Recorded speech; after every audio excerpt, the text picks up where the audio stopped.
na Ọmabala dị na Aguleri. Ọmabala wee bulu mmiri niile a wee tie n'osimiri, oke osimiri. Oke osimiri ahụ wee gabazia na mba ụwa niile. Onye melụ na ụmụ nwanne anyị ndị elefuru n'oru na mba dị iche iche na Amerịka ma Brazil ma Europe ebe ọ bụ na anyị lefufa ọ na This is the Center for Research in Igbo History and Culture. Today is Wednesday, the 17th of March 2021, and we're here at the official inauguration of the Temple Binai Hero today, 17th of March 2021, at Odena Aguleri.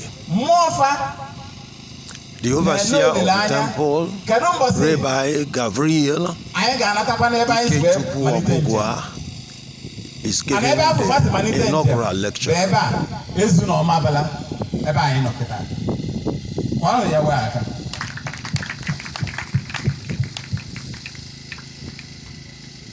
Nyana, if I na-eme tata bụ conference nke Ibua Oriki International na-eme bụ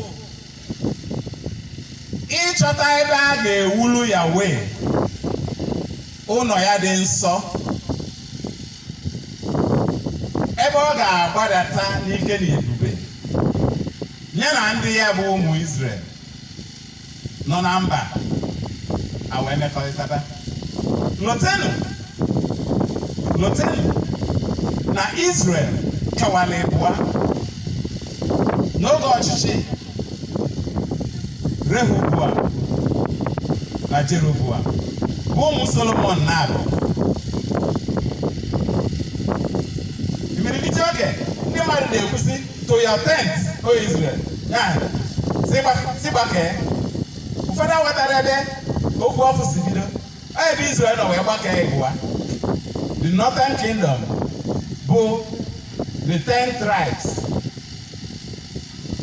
wee rapụ the Southern Kingdom bụ the Kingdom of Judah na Benjamin bụ the Southern Kingdom wee gbago n'ugwu the Northern Kingdom wee jezie ebe afọ wee bunye maka esemokwu.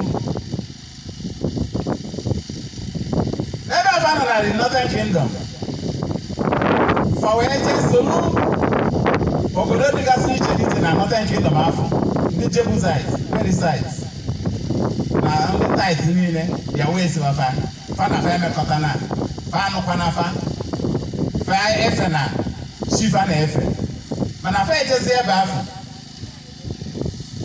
bazen egwu agwara ọgwa ọnya melụ na ewe ya wee dị ọkụ o wee sịfa na ana nke Israel bụ ana nke o nyere unu o nyere fa bụ ana nke nkwa na ana afọ ga-asụpụ fa. Kedu ka ana afọ si sụpụ fa? Ana afọ sụpụrụ fa maka na ndị Asiria bịazi wee buru fa wee na exile. Praise Yahweh. Hallelujah. Mana ọ ife nche ịgwa unu tata unu mana ọ nwere njem anyị na-aga ọ njem afọ ka nchọ ka nkọwalụ unu ọfụma maka na ụfọdụ amarọ ife o ji bụla ebe a ka Yahweh na-atụzi aka sị na ebe a ga-abụ ebe a ga-ewuli ya unu afọ.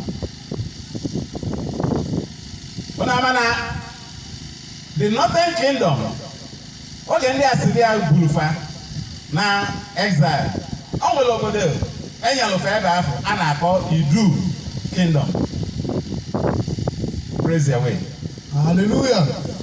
Assyria were 13 kilometers from ebe Abraham Amulia, Chaldean of Ur.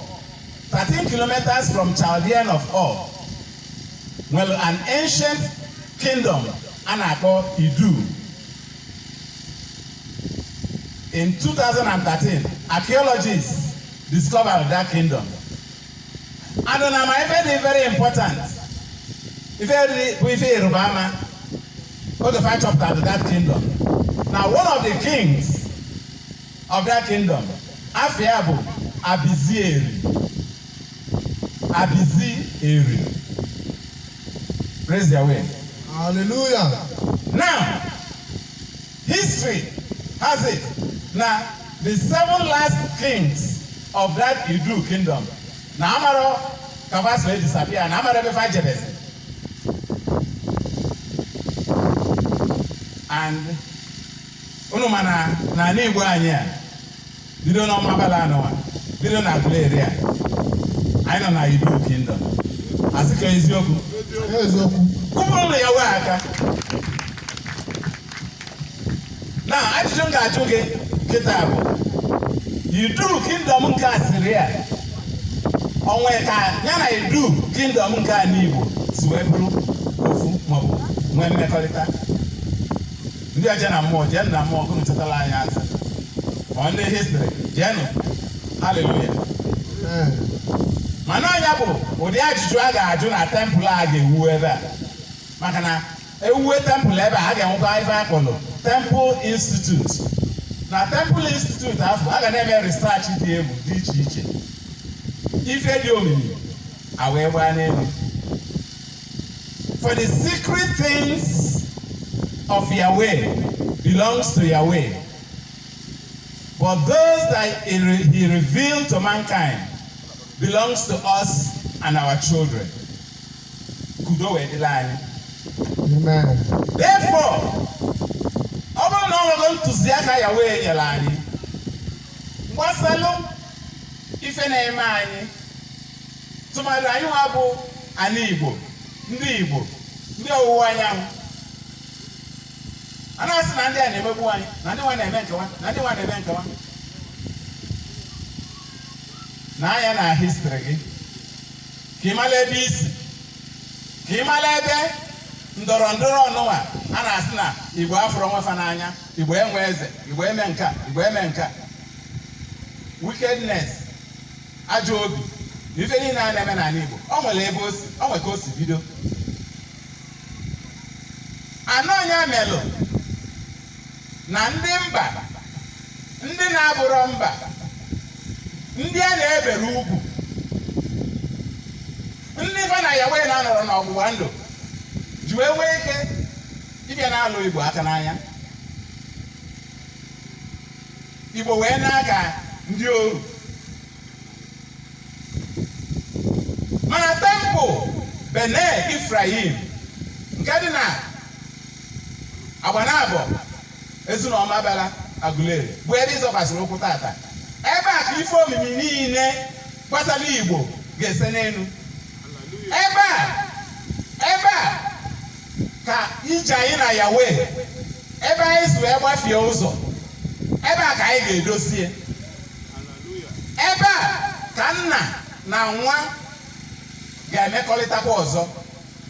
Ebe a ka nwa kpafuru akpafu wee lote ana obi ya nke nna ya nyere ya. Ebe a ka ọ ga-anata, ebe a ka ọ ga-abịa ya na nna ya wee mee udo, ya na nna ya mesie udo, ana obi nke dịịrị ya adịịrị ya. Ife niile bụ ife nna ya ji wee chọọ ya mma. Atụmatụ niile nna ya bụ n'obi oge amụpụtara ya, ma afa nna ya abalị ya. Unu ma na ala Igbo na Israel anyị na-aba afa site na amụma nna anyị na nna anyị buru anyị. Kpatalụ na Igbo ji wee sị atụọla ọmalụ, atụọla ofedisi fee n'ọfịa. Tata anyị na-ekwu sị na Igbo ga-anata back to temple Bene Ifrahim, atụne chụọ ase. Ebe anyị ga-esi wee natazia ana obi anyị bụ ife nketa anyị. Ebe a ka anyị ga-esi mara ya. Praise Yahweh. Hallelujah. Ebigo m America for 26 years before nataba maka ije temple a. Na America ka Yahweh kpughelu m ozi maka iwu temple a. Wee nataba from America. Ọnya bụ mmalite Organization of Igbo Hebrew Cultural Heritage International. Chairman anyị n'ebe a tata bụ Bishop Ezekwe kwulugodo ọtọ. na nwunye bụ Salome eze Prophetess Salome Ezekwe kwụrụ ọtọ. Hallelujah. Amen. Kwụpụrụ yawo aka n'isi di na nwunye nwa. Oge m na America nna amara ndị fabụ. Yawo wee zie ozilu maka temple a.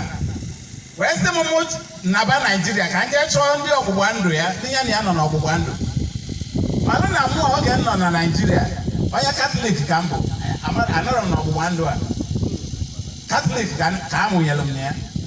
Na America ka nọ mụ na ndị Jew wee jekọ mụ na fa wee mekọ. Hallelujah. Mana oge ya wee kwunyelu m ọlụ gbasalụ temple nke a ga-ewulie n'ala Igbo. Wee sị m jebe ka mụ na ndị ọgbụgba ndụ ya nọ na Nigeria ka anyị jikọ isi. Wee sị kedu ndị bụ ndị ọgbụgba ndụ na Nigeria amaranụ m. Wee jụba ase eze aka ji ọfọ Igbo bụ eze Chukwuemeka Eri nke Enugu Aguleri. Onye maka m bịakwute oge ọbịa na America.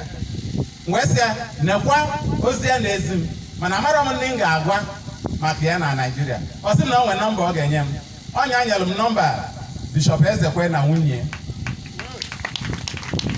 Hallelujah. Wee si America wee kpọọ ọfa.